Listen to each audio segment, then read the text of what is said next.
Larsen，掌声鼓励一下。然后如果有需要那个停车证要盖章的话，就是麻烦找票口那边这样子。好，那等一下过程中，老师有没有需要翻译的，或者是好没关系，因为等一下老师可能会看大家的状况再决定。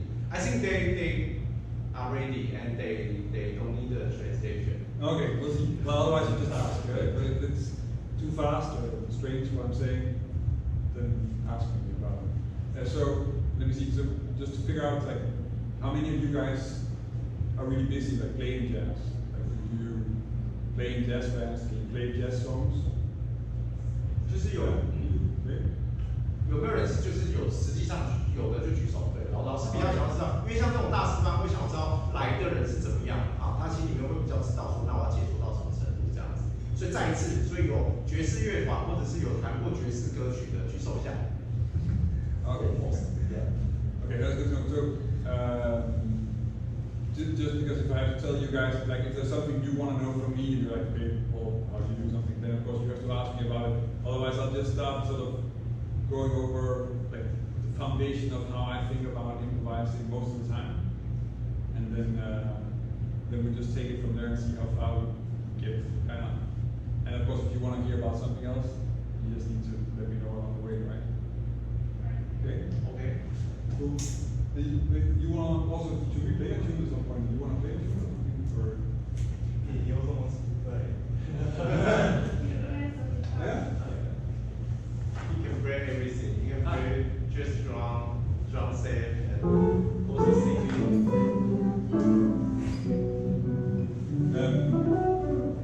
Yeah. Let's just play a tune first. Just one more. Come.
notes. So mostly when if you're listening to a jazz phrase, then and that's a little bit like on guitar, because it's just difficult to play long notes on guitar. So we just spend all that time practicing, like, oh, I can actually sustain a note now, and then that's good. But when you're playing jazz, it's not like that. You really want to go like,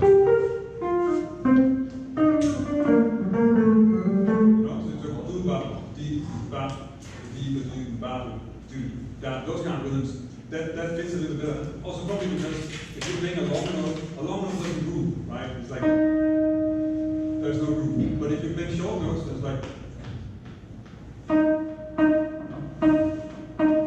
it's much more in a rhythm, there's much more happening with the groove, because it has a beginning and an end.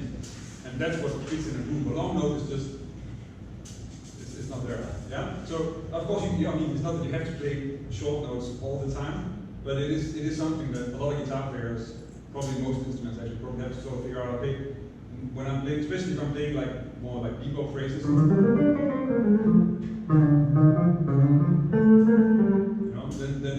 then it is usually so there's the short notes, and then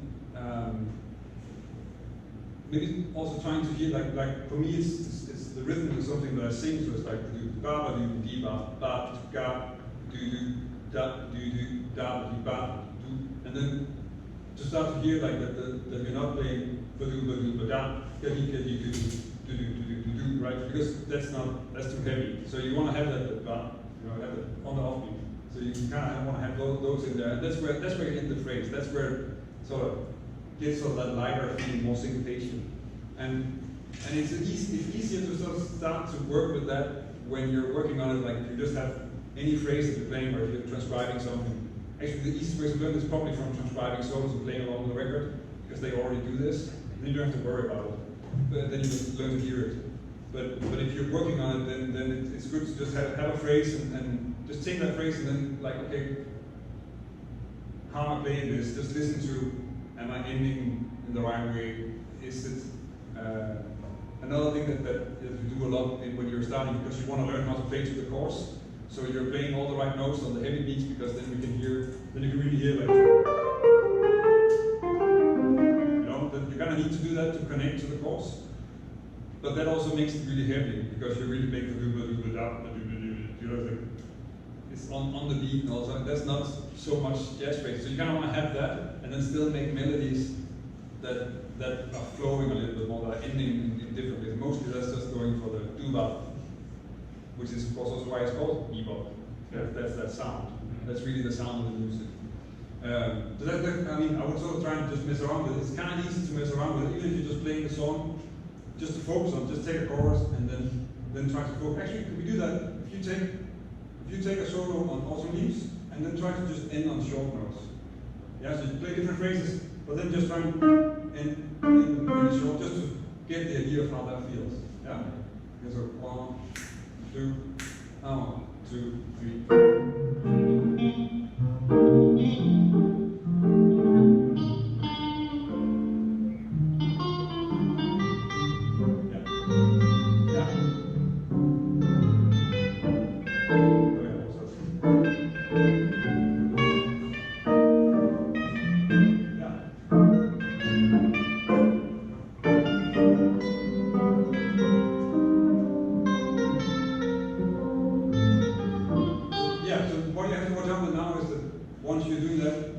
It's only the last note that you want to have short, so you have to watch out that you don't go, right? The rest kind of still have to connect.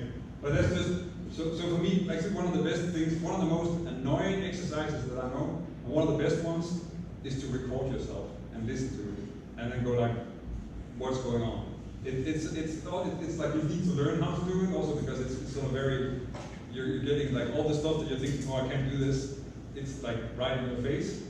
And you can also get distracted by the stuff that you shouldn't be working on, but it is really useful to go like, okay, right now I'm working on ending on short notes. Right now I'm working on using this arpeggio, and then you need to record yourself and then listen for that, and then not get distracted with all the other stuff that you don't like about your, because we are all human, we all hate our own playing. So it's like, it's like you're thinking, well, okay, I'm working on this, how is this going, how can I make this better, and then you just sort of forget the rest. You need to focus on one thing at a time, because otherwise you're not learning. But that is really great exercise for this. That's also the only way you can start to hear it, because very often it's difficult when you're busy improvising and you have to think about the chords and the melody and what you're playing and the time and all sorts of stuff. It can be super difficult to keep track of how your phrasing is, or whether you're rushing and stuff like that. You can't do it while you're playing. You need to just wait until you listen back to yourself. Go like, how does that actually sound? You know, what's really going on here? And that's always a good exercise. I also really think that is how most people really work on their own playing. You know, because you can't think about it. You cannot critique yourself when you're playing. You know, you're too busy playing, so you cannot listen from the outside. It's just not possible, and you shouldn't. I don't think that's really the point. Okay, so as I said, maybe I should just talk a little bit about the basic improvisation things in terms of how I think about it. So as you can hear, the way I usually start to try to teach people if they want to learn jazz, it's much more coming out of the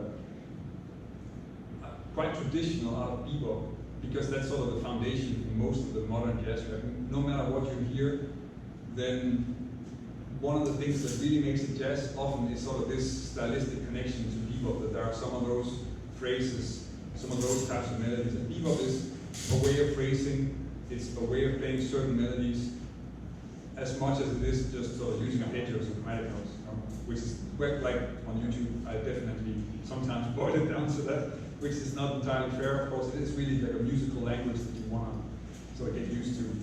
Hence the thing with the short notes, which is the major part of it. So I tend to think in terms of making a phrase. Let me see how. So if you have just a basic, like a C major 7 chord, right? So for that chord, there's like an arpeggio that goes with the chord, and there's a scale that goes with the chord. And I tend to sort of think of this in layers. So if you first say, well, what are the different important notes that we have available? So if this is the chord, then of course the notes of that chord is sort of the most important, just completely home, down, simple, everything works kind of notes. And then around those, you have the notes in scale. So in this case, if it's a C major 7, that could be just a C major scale, right? And those notes are related to the chord, but they're not immediately a part of it. They're a little bit further away. And then around those, then you just have like all the notes, right? So you have the entire chromatic scale, and those you can use as well, but they're then further away from the chord. So I can't work on it with that. So that also means that if I'm working on a song, if you want to learn how to improvise, then it can be a really solid idea to just take the arpeggios and take those for the song. Just take the basic arpeggios and then try and play a solo with that. That makes it sometimes a little bit more difficult to play bebop, because bebop stuff has a lot more note choices. But it is a way to just get into, for instance, a song. But when you're building lines, then I would start with the arpeggio, and then maybe first just see, well, okay, what can you do with that and make that sound like something. It's just an arpeggio. It's not going to be an amazing Michael Brecker lick, but it's still going to be music. So that would be the first way to start. Then you can start looking at, well, how can I add notes around it from the scale? So we have this, and then we just have all those around it, right? So also I done that right now.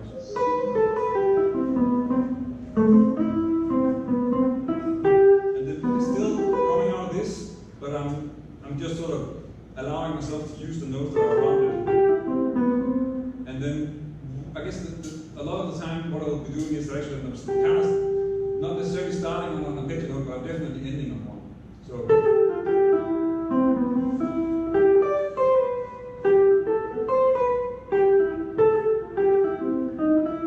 right, and then here I will start doing this. The next layer of it for me would be to work with just adding the chromatic notes in there as well. And of course there are like systems for that, but on a very basic level system, you can also just use the chromatic notes around it. And then again, the chromatic notes, because they're like out of this, they're further away. So if I'm hearing this, then that note wants to resolve, right? So they need to go somewhere, and then you start to hear like a certain direction in the melody. And that's another thing that's also very important for people is the melodies are not just on a chord, they are moving from chord to chord. It's a flow of the song. So it's very much about playing that harmony and then moving from one place in the song to the next place in the song. Where, if you look at it from sort of a historical perspective, then modal jazz playing is much more just sort of, here's the sound and the chord, and then we'll just stay there a bit and play something on top of it, and then we're moving to the next chord. Bebop is not the same chord for a long time, and it's always trying to get to the next chord, you know? So you're always in a chord progression trying to move on.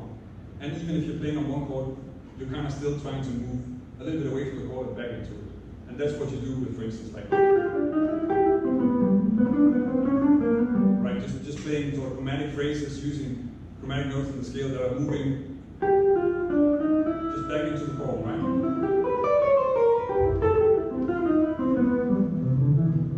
So that would be sort of the main thing in terms of the different layers, how I think about that.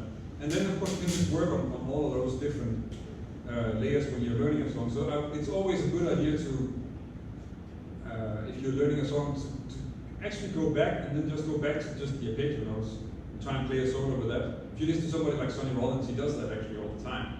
He will have entire choruses on songs that are just him playing pretty much only basic chord tones all the time and nothing else, and then he sort of develops it into something else. And that would be a good place to get that connection. And again, thinking of whenever I'm moving, so if, let's say I'm playing, do you guys know the song Lady Bird?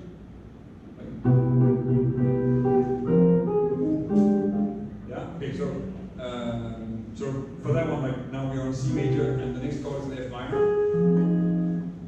So if I'm playing just with the arpeggios,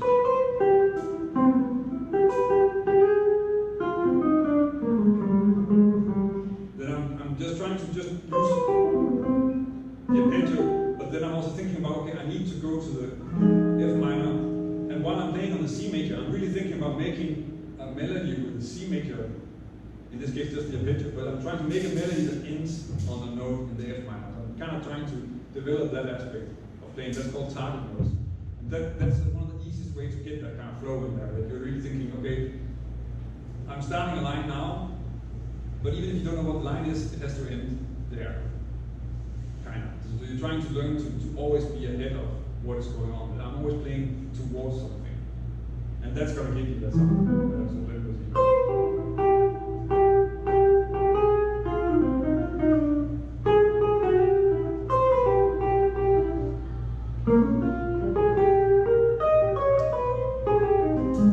Right, so always trying to go from to the F minor. I mean, I'm doing like right now. I'm taking the third of the chord very often because that's just it's easy to hear. It's difficult to hear some of these notes to really hear that the chord is changing and that you really hear what chord it is. And there it's nice to have really clear notes. That's why I'm going for the third. That's the easiest to hear. But of course, in the long run, you can go to other notes as well. It just gets. It's a good exercise to do this without any kind of accompanying, because then you can hear it. Like if you can't hear it when you're playing like this, then if you have to lean on the backing track to hear where the chord is changing, that's not what you want to go for with a solo line. So here I'm actually going to the F, right, instead of the A flat. But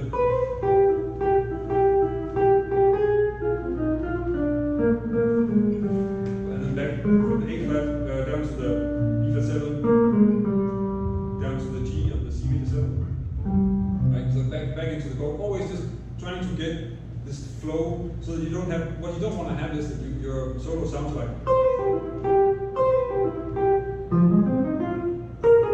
right? Because then it's just like this, and this.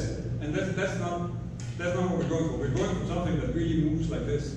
And this just helps that way of thinking. And it's actually quite easy to practice, because all you have to do is to say, well, even though it may take some time, but if you're working on this song, and once you have it in one song, it gets easier on a lot of songs. just to have that skill in there. So you say, well, okay, I'm on this chord and I want to end on this note. How many ways can I do that? You know, or let me just come up with 10 ways to do that. So, right? And then in that way, like, just sit down and try to compose it. And I'm not doing it.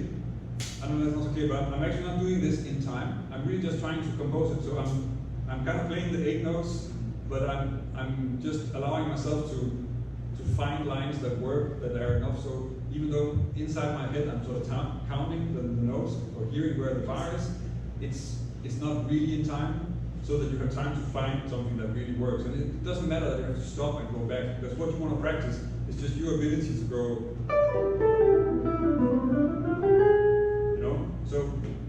So in that way, it's like just giving yourself all the time in the world to go.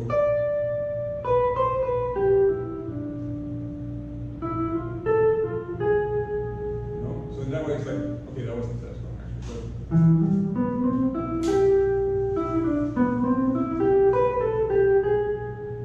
You know? So then it becomes clear, and you really can hear. I mean, this is a very easy example because this note is so not in C major 7, so it's really easy to hear, like, okay, now you get it. And you can also hear that there's a flow towards that melody. And then once you start working on that, just practicing lines, developing the ability to find some ways to get from chord to chord. The good thing about jazz standards, jazz in general, is like all the chords are sort of the same.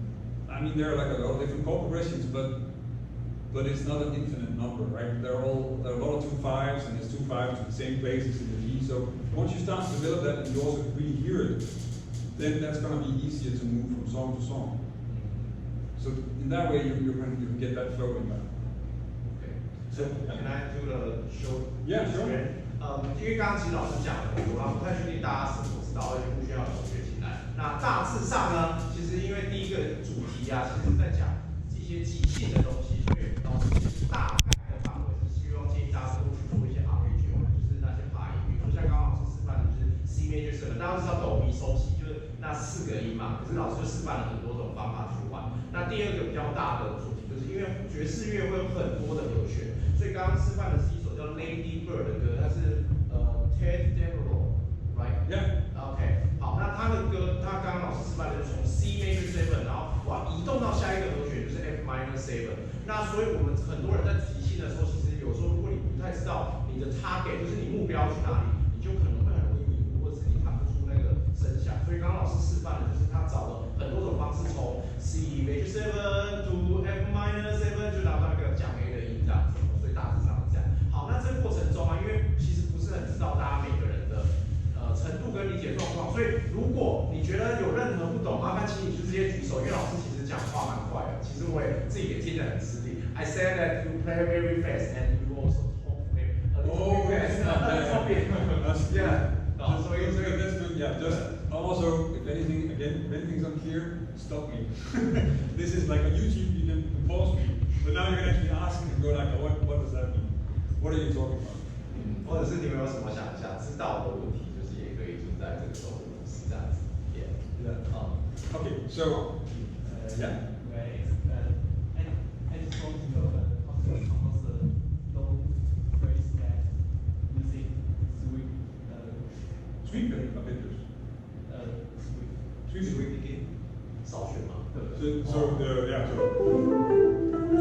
Well, I mean, so I think for jazz in general, like when it comes to technique, I think it's not that we use the one technique. Like it's not very common to have a lot of sweeping, because jazz phrases are usually just using all the techniques that you can. And actually, I tend to think of technique more as like I think of a sound, and then I hopefully can find the technique that fits that sound. But usually it's like the only technique I can get to actually play those. Like I can't really also pick that. I mean, almost, but this is just easier. So I'll do that with sweeping. So in that way, I don't think of it as long phrases with sweeping. I think that would not be something I would do. Like you can practice playing long phrases, definitely, you know. The thing to understand of a long phrase is that it's just a bunch of short phrases put together. So in a sense, like, I mean, I check out licks from well, I check out licks from a lot of people, but a lot of the time, if it's a Parker lick or well, West Montgomery, actually anybody, it kind of doesn't really matter. But usually, if there's a phrase that's more than a bar of 8 notes, then it will be different things put together. So while I might check out the phrase and try to learn to play it, to get the phrasing and the timing of how he or she does it, then when it comes to understanding that phrase, I will sort of chop it up in smaller blocks and try to use those. So I tend to think in terms of in different building blocks. So you have the arpeggio is a building block, right? But you can of course play it like, you know, and then you combine that with other things. So you can do like the George Benson thing, like that, where you have like a chromatic phrase that's connecting the 2 arpeggio notes. Or you can go somewhere else, like. So I tend to think of those as like, okay, that's a building block, and what can I do with that? And then that will be a chromatic phrase. You can also have. So that's another building block. I would have like a chromatic enclosure. A triad could be a building block, or like a quartal arpeggio. There are all these different small building blocks that you then practice putting together. So if you think of it as that, then it's easier to make longer lines, because you're not making a long. You're not like trying to come up with 32 notes. You're trying to come up with 4 or 5 phrases that fit together. So that's kind of how it. And that also ties into the whole target note thing, because that's also how you end up learning target notes. Like when I'm going from then I just have different phrases that will take me to that one, and then I'm sort of putting those together, and then there's other building blocks in front of it. So I really think a lot in sort of chunks of stuff that I put together. And very rarely I will use a really large chunk, and that's mainly just because it's difficult. If I'm playing a solo and I'm trying to get phrases to fit together, like for me, if I'm judging what I would consider for myself a good solo, then it probably has much more to do with, I mean, it has to be sort of, you have to fit the song and hit the notes and all that stuff, but it's also just listening to what I just played and then trying to play the next phrase that fits with the phrase that came before it. So I sort of try to link those, and I try to listen to what I'm doing and then put that together. And that way of thinking is easier if you're not thinking in sort of long chunks. If you have a large lick somewhere, you put it in where it's never really gonna fit. You know, it's like it's gonna stick out a little bit, and then you're like, at least for me, that's my personal taste. For me, I get a little bit like, oh, I don't know what to do. I have to start something new. So therefore, I tend to think more on the smaller phrases and construct the longer phrases. And that doesn't mean, I mean, if you really want to learn to play longer phrases, if you study short phrases and then just practice really slowly playing longer phrases, like just take the song and just play all 8 notes, right? That's. Do you know there's this Joe Pass book called Joe Pass Guitar Style? You heard of that? Finger style. Yeah. Okay, so yeah, there are a lot of solos in there, and all the solos are just only 8 notes. Like he'll just take a C blues, and then he's just like 8 notes from beginning to end. It's like you don't want a solo like that, but it's a very good technical exercise, and it's also a very great place to see where he does the same thing. He's really thinking this is a 4-note block, this is an 8-note block, and they're just going next to each other and fitting together, and together they make sense music. It's great music, yeah. So that's a good one to check out, and then you can start practicing doing that as well. So if you have the vocabulary, then you go.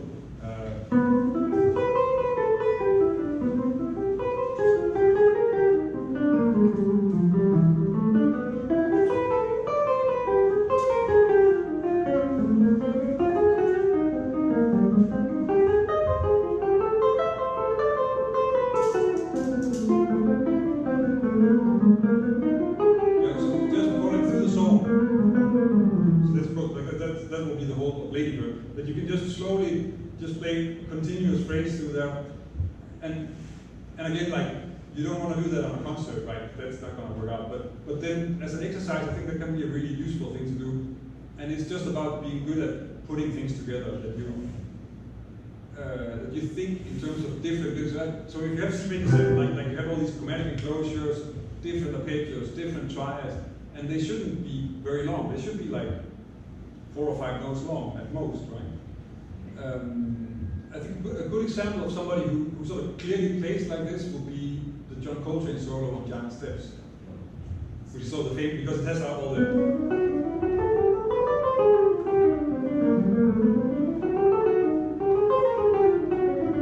So it's all these like, so that's also just, he's clearly not thinking every note because it's super fast. So he's thinking that cell with together. And actually when you make bebop lines, that can be a thing as well. That you have just different things. I would go for it like that. And then in terms of, so now I never have to talk about sweeping, that's also a mistake. So the way I practice that would be just do some diatonic arpeggios or something like this. Like mostly when I use sweeping, it's for the triplet arpeggios. So yeah, like the so those are the places where I try to practice them also. And then if that's where I'm using it, then that's actually what I want to practice as well. Whereas if you do this in C major, so just E note, arpeggio, and then it's like.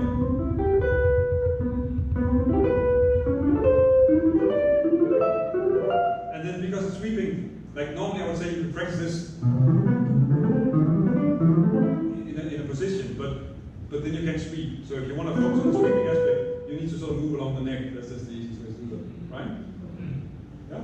好，那我稍微简单讲一下，然后因为刚刚同学他就提出一个问题，就是怎么用扫弦就是 sweep 做比较长的 solo。好，那大家也可以想一下，等一下，因为我们时间有限，所以任何问题等一下都可以提出来。包括老师现在喝的是珍珠奶茶，你可以问他珍珠奶茶好不好喝，加大珍珠奶茶。好，那所以呢，简单来说呢，几个重点。第一个重点就是什么时候要用技巧，就是你要去考虑自己弹奏的音色。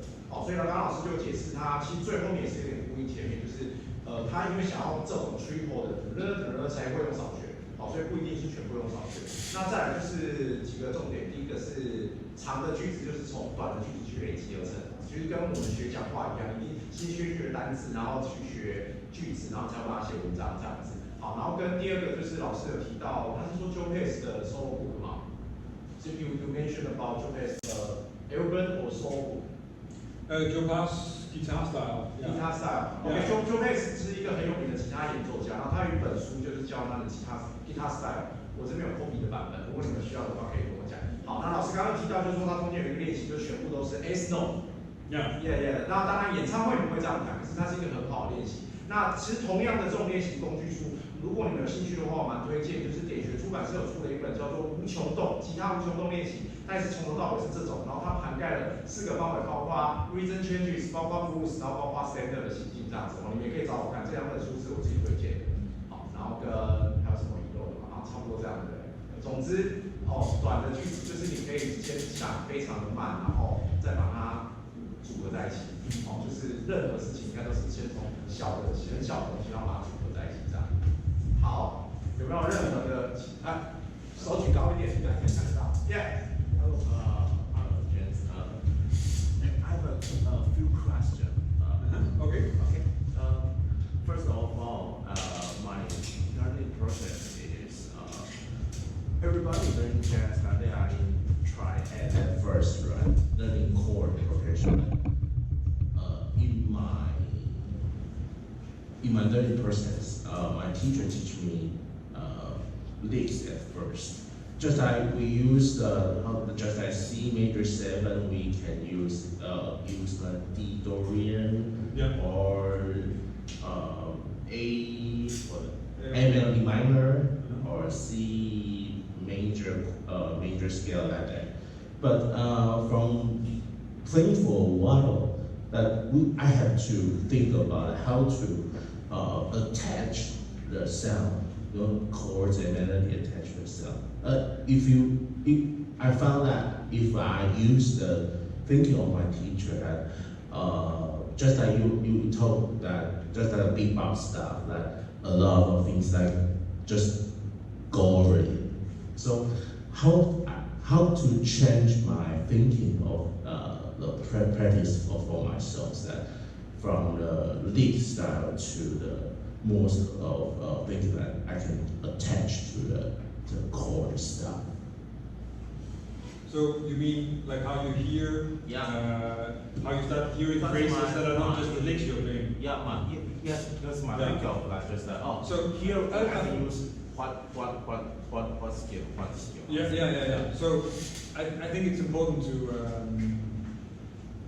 for me at least, like I think, should I talk about this? Just want to Yeah. Okay, so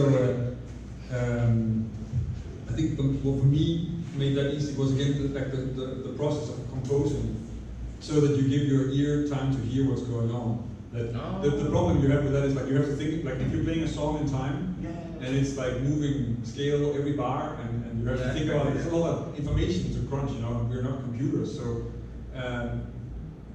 you kind of need to slow that down. And I think it really makes sense to just spend some time, and it's not something you have to only be doing that, but it can be really useful to just slow the whole thing down and let's go, what do I hear? And be in the moment to say, okay, I'm going from C major, I'm just taking the label here. But if I'm going from C major to F minor, that I just first explore what I can. Like when you start somewhere composing, you kind of have to start with what you know, which is also what you will have. Like you will have a lick that you probably know what's in there or something. So you start with something, but then you can give yourself the chance to go, okay, now I want to make a variation on that.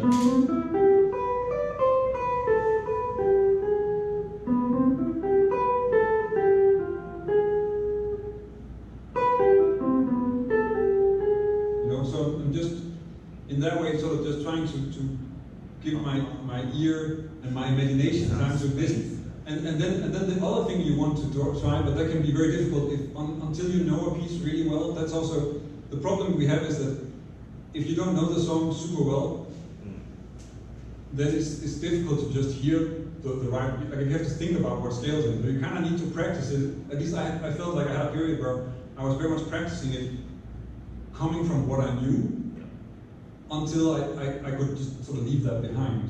Then it was like, okay, now I don't really have to think about it anymore, and I can start worrying more about what phrases I'm playing. And that's again this idea of the most important guitarist you have to listen to learn this is yourself, because you have to listen to what you just played to help that decide what you're going to play next.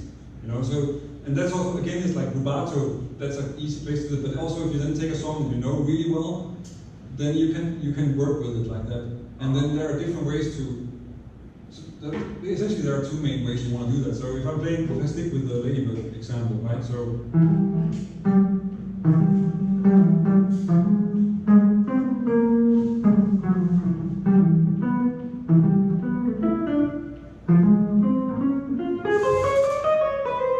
Sticking with it, like that's the motif, and then it sort of develops, and I'm doing that by just playing something with that, hanging on to that, saying I want to kind of repeat it, but I want to change it as well, because it's going to be boring if I'm going to be.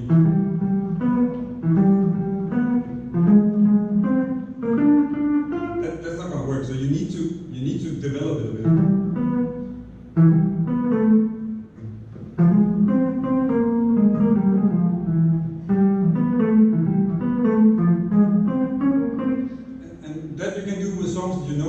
If you start a simple place, and of course, like any exercise you do, the first 100 times it's gonna crash, and also like now I'm also ending up in places where I didn't really want to go, and that's just a part of the process, you know. If you, Alan Holdsworth said, you can't play in the dirt without getting mud on your face. So it's like sometimes it works, sometimes it doesn't work, but I think that's sort of an easy way to do that, to connect with what you're hearing also, and be aware of it when you're playing.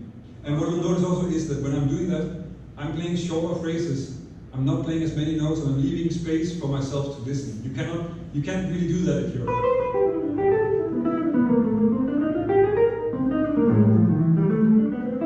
You know, it's impossible to make that anyway. It's going to be, even if I could do it, it would be super unclear and difficult to hear what's going on. So it is more something you work on with, like, more space phrases.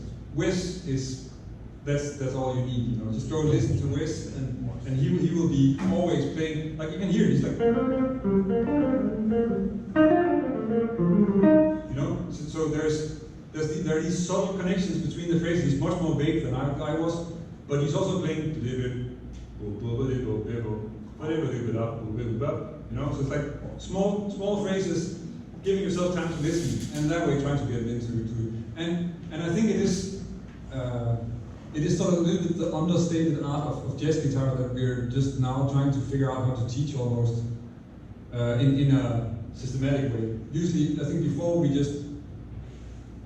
it was much more vague. It wasn't really taught. People would still tell you like, the solo is not making sense. It has to be a story, and then you have to go think about how I'm going to make it a story, and try to, and then you go copy Wes and it would help. But I think it is something where it's like, think of either repeating the same melody, or thinking co-response, so that you're reacting to what you played but not playing the same thing. Yeah, those two concepts. For my playing. Yeah. Oh. Yeah. So I will try and work on that. Yeah. I'll try it. 看看其他同学有任何偏中正的同学比较踊跃哦。When you are accompanying the band, and what is your main thought or idea when how to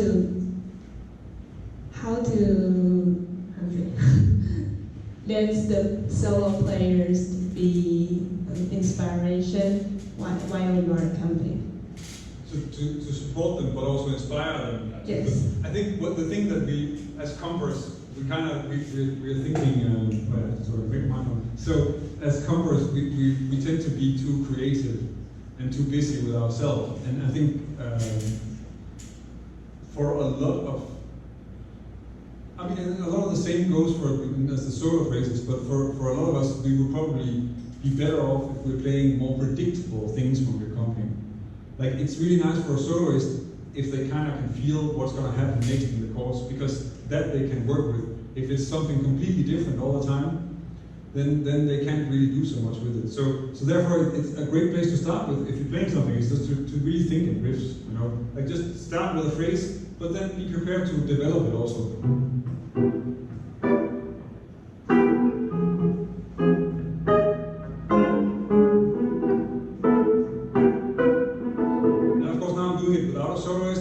So I'm just sort of repeating that phrase, and it's sort of something, but it's nice for the soloist to start to start with that, and then you can start to react to what they're doing, and you can hopefully, depending on how well you know them, you can hear if they're like oh, this is nice, or like, yeah, I don't really know what to do with this, you know. That's also an experience thing, and how well you know. I'm pretty sure that once in a while you'll play with people. At least I'm pretty sure I played with people where I'm thinking, oh, this is going really well, and the soloist is just like, what is that guy doing? You know, I mean, that we're all people. That will happen as well. But I think that it's important to have this aspect of it where it's trying to have something that's repeating, trying to think in longer phrases, not just in, oh, this is about C major 7, and this is a 2/5 flat.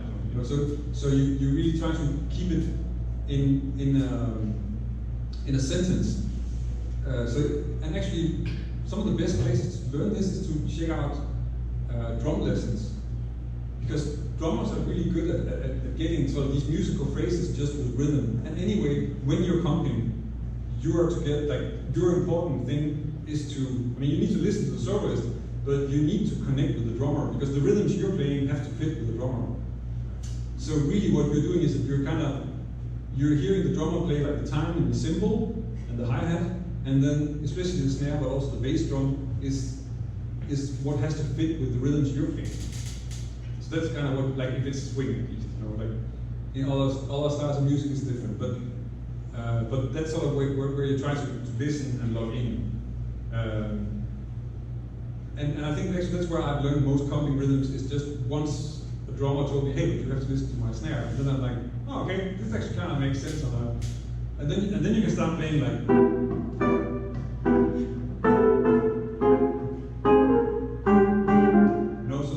like something that has a riff repeating part, and then there's like some sort of chord response, and then there's like sort of conclusion in bar 4, because that's also where like you hear the drummer go and then we're on the next section of the song.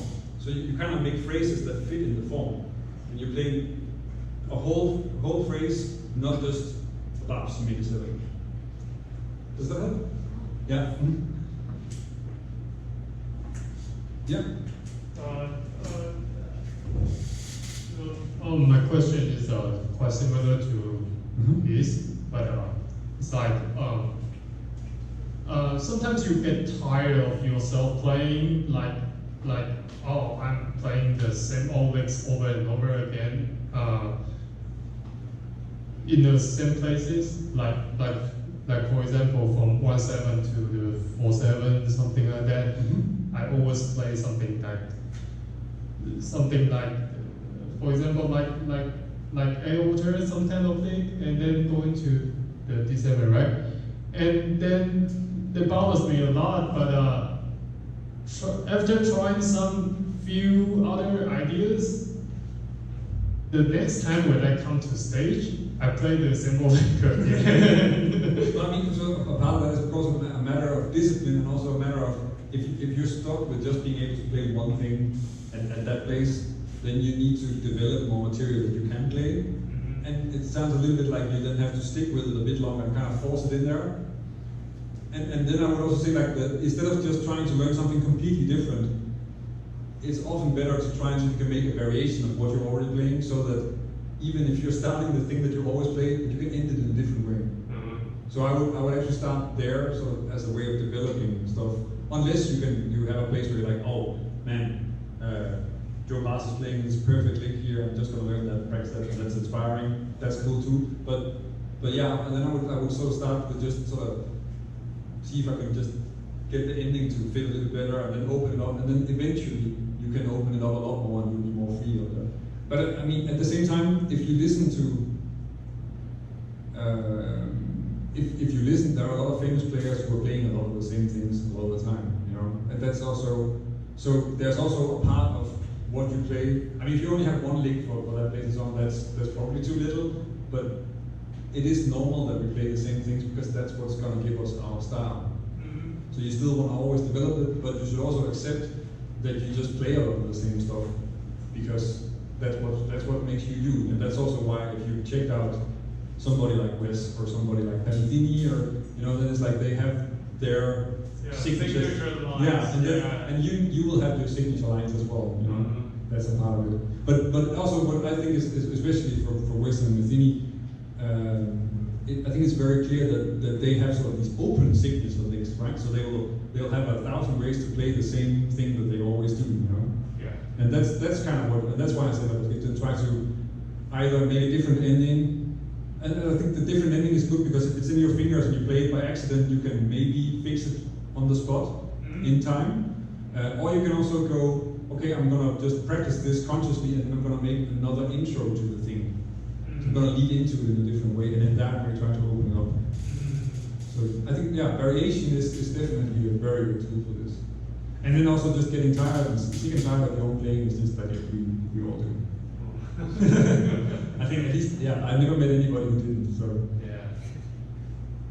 好，我因为快要 Q 结尾了，所以我想问有没有人想要跟老师一起弹一首歌 ？I said it almost time to the end, so I asked if anybody wants to jam with you, or 有没有人想要跟老师一起弹一首歌？机会难得。没有的话，想到什么？你要啊？可以。不是你要知道什么歌你再上来，你如果不知道什么歌，有没有什么熟的歌 ？Or can you call a song? Maybe somebody want to play with you. Maybe you play blues B flat. Play a blues? Blues B flat? B flat blues. Oh. Yeah. B flat blues. Jazz blues. Because most of Taiwan people they also play like. Normal level, 5/4. Yeah. Okay. 可以借你的电吉他或者木吉他。可以再一支吉他，那边可以来这一支。然后有人要弹钢琴也可以，小号也可以哦。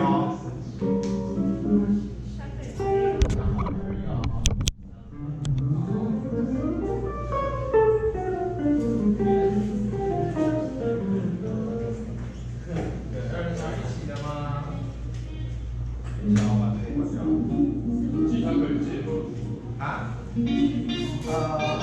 以说明，其他可以借人家一下啊。他可能要找线，他应该找线，对，要找线。我把这边关掉。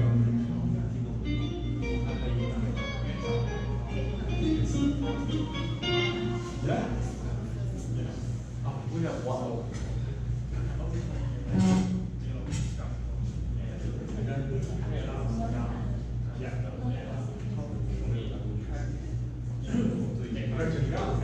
Yeah, like in the gym. I think you would.另外一个拿 The way I think about this, like if you're like similar to what I said about the streaming thing, like probably just practice.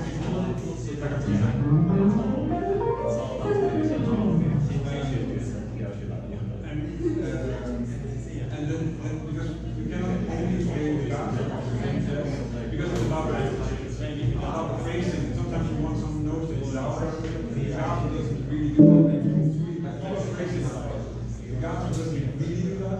Because the guy doesn't use that. He plays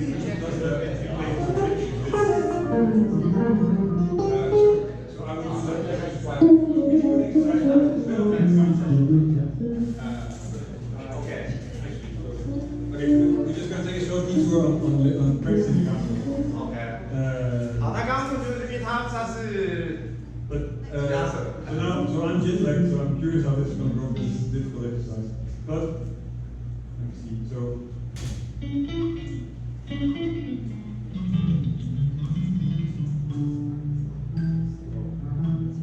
you want the Bluetooth? Okay. like this.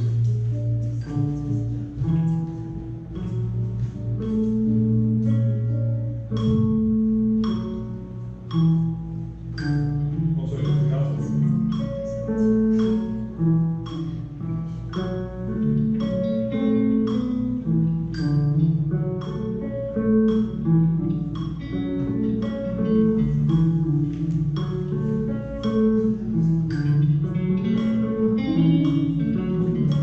Yeah, so I keep on going up, like, so the metronome stays on the same, and then first we're just playing, like I have this pattern, it could be any pattern, it doesn't really matter too much, but here I use the counter, right? And then I play the same pattern, and then every time I play 8 beats, then I change to another subdivision. The first is 4 notes, 8 notes, 8 note triplets, 16 notes, and then we'll go 6 note triplets, and to what is that, the 32nd notes, right? And then we just get because the difficult thing with the ganser is getting a good sound, right? And then time. It's very difficult to be really well in time. It takes a lot of control. And that's really good for building that you're sort of sticking with a simple pattern, and then just worrying about keeping time, different rhythms, and also kind of hearing the rhythm that you have to go to. So you're playing 8 notes, but you need to be able to hear how it changes to 8 note triplets. It's a very good timing exercise as well. That's something it's you know Tom Quayle? Again? Tom Quayle, British guitar player, like famous for the guitar. YouTuber or something. T Evans 那个代人。Yeah. So I think I think this is sort of like an exercise of his when he does this. And I found that to be really good. And actually, I find this also a good exercise that I do like for the guitar, but I actually also just do picking. And just to have control, and sometimes like when I'm not paying attention, immediately the metronome is like, you know. So that's useful. So I would work on it. And for the rest, it's like when you want to use the guitar, I mean, you need to find places in the music where it fits. So if it is, you know, so that like you use some places where you use it. Another thing you should take away from Carl Government, I think, I'm not massively a huge expert on his playing, but like the way he uses slides is I think is really interesting for phrasing also, and that's something that I read at least.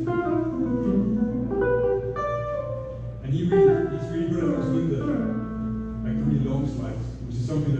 did have a tone with with more traditional jazz. So okay, we'll play blues and bebop. 好，所以我们要开始卷了啊。Yeah,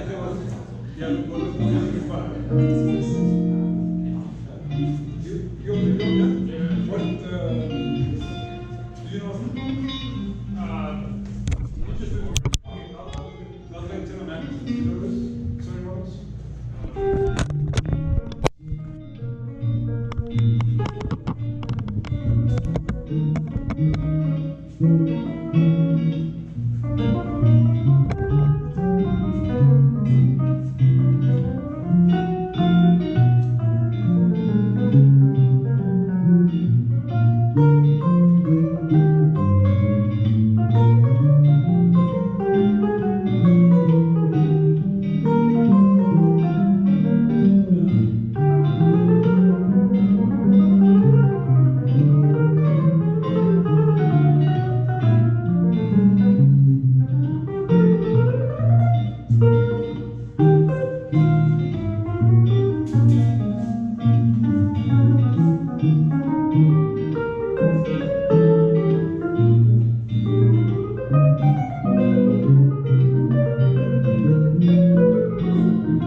谢谢大家今天来参与的同学。那因为老师等一下要回台中，然后跟这个礼拜六啊，you play with Nick in 台中 Jazz Festival。Yes. 好，所以老师这礼拜呢，礼拜六。On Saturday at 8:30. Yeah, 8:30. Yeah. 啊，在台中哦，爵士音乐节，大家可以去看老师们的表演。然后最后有没有什么问题确定大家没有问题嘛？因为其实一般讲座大概就这样，大家可能都现在没问题，等一下老师开始收东西的时候，你们就开始围过去问问题这样子。哎，拜托不要，哎，就是因为有问题，其实你的问题蛮多是大家都可能会想知道这样，有没有 final？Yeah. How to define a good jazz song? Sorry, what? How to define a good jazz song? Define a good jazz song. Yeah.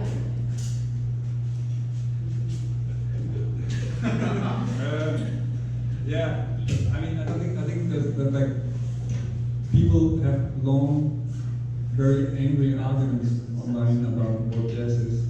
So, what is a good jazz song? I think for me, like, it has to have improvisation, and it has to. Kind of also has to have interaction when you're playing. It's like more. It's what makes jazz is more about how you play it than what it is. So the song is not necessarily that important. So you could probably play really simple songs, and if you can get it to work as a jazz song, then that's going to be. But the problem is then because some people will say like, oh, if it's not bebop, then it's not jazz. You know, you will have people who say everything after Fort Powell is not jazz anymore. Herbie Hancock isn't jazz anymore. You will have people who say anything before Bill Evans is Dixieland, and it's not really jazz. So it's difficult to really say it in that way. I think it's more about how you play it. And then for me, that's interaction, it's groove, and it's improvisation, and hopefully 2 out of 3. But yeah, is that me? Sorry. 那今天谢谢就是一些协办单位的社团，我想要邀请大家就是，可不可以 take a picture with you？ Yeah, of course. 耶，拍照时间。